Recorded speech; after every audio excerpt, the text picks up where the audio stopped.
Bapak dan Ibu calon guru penggerak. Sebuah komunikasi terjadi dalam dua arah. Satu sebagai penyampai makna, satu lagi sebagai penerima. Dalam proses coaching, peran kita sebagai penerima atau reseptor sangat memainkan peranan penting. Sebelum kita mempraktekkan teknik coaching, kita perlu memahami terlebih dahulu makna yang mendalam dari mendengarkan aktif. Bagaimana rasanya ketika sedang berbicara dengan rekan, namun rekan Anda memotong pembicaraan dengan permasalahannya sendiri? Atau ketika kita sedang menceritakan masalah kita, rekan kita malah melihat keluar jendela dan tidak memperhatikan kita. Malahan dia sambil bersenandung kecil. Pastinya perasaan ini membuat kita tidak diterima dan tidak dihargai. Perasaan bahwa mereka tak acuh dengan kita. Bapak Ibu calon guru penggerak, coba kita lebih mendalami makna sebuah proses mendengarkan. Mari kita mendalami perbedaan mendengar dan mendengarkan. Pak Rudi, apa yang dimaksud dengan mendengar? Mendengar adalah sebuah kemampuan untuk menerima suara. Mendengar merupakan kegiatan pasif di mana syaraf pendengaran kita berespon langsung terhadap stimuli eksternal. Lalu Pak, apa bedanya dengan mendengarkan? Mendengarkan merupakan proses yang berbeda dengan mendengar. Mendengarkan merupakan proses aktivasi syaraf pendengaran yang dilakukan dengan sadar dan bertujuan. Mendengarkan berarti memberikan perhatian bukan hanya pada cerita, tetapi juga bagaimana cerita itu disampaikan. Memperhatikan pesan verbal ataupun non-verbal. Mendengarkan memerlukan sebuah konsentrasi.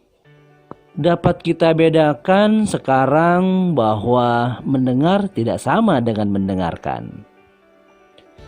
Mendengarkan merupakan sebuah keterampilan yang memiliki peran penting dalam berbagai aspek kehidupan kita, terutama dalam menjaga sebuah relasi atau hubungan dan dalam kegiatan mendidik. Mendengarkan memperluas kegiatan mendengar karena kita menaruh fokus pada makna pesan yang disampaikan lawan bicara kita lewat bahasa lisan dan bahasa tubuh mereka, dan bagaimana kita akan berespon. Dalam aksara Cina, kata mendengarkan atau ting digambarkan dengan penuh makna. Aksara ting terdiri dari 5 karakter atau kata yang masing-masing memiliki arti. Kata pertama, berarti telinga. Kita mendengarkan pastinya dengan menggunakan telinga. Yang menarik adalah dalam karakter telinga ini juga terdapat karakter wang yang berarti raja. Ini mengandung makna bahwa ketika kita mendengar, kita harus memberikan hormat pada pembawa pesan layaknya kita mendengarkan seorang raja yang sedang berbicara. Mendengarkan orang lain, memberikan hormat, dan memperhatikan pesan yang disampaikan. Karakter kedua adalah ren, berarti orang.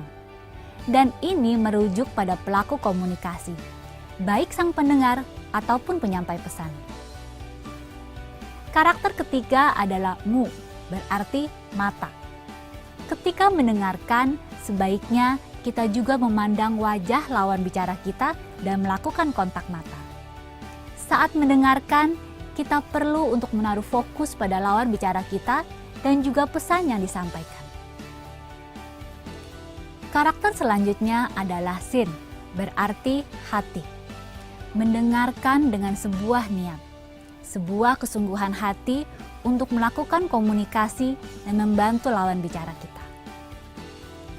Dengan 4 karakter ini, telinga, orang, mata, dan hati sudah menjadikan kita sebagai pendengar yang baik. karena kita berfokus pada isi pesan dan makna dari setiap pesan yang disampaikan. Namun, ada satu karakter lagi yang akan melengkapi kata think ini. Satu guratan horizontal, yi, yang berarti yang esa.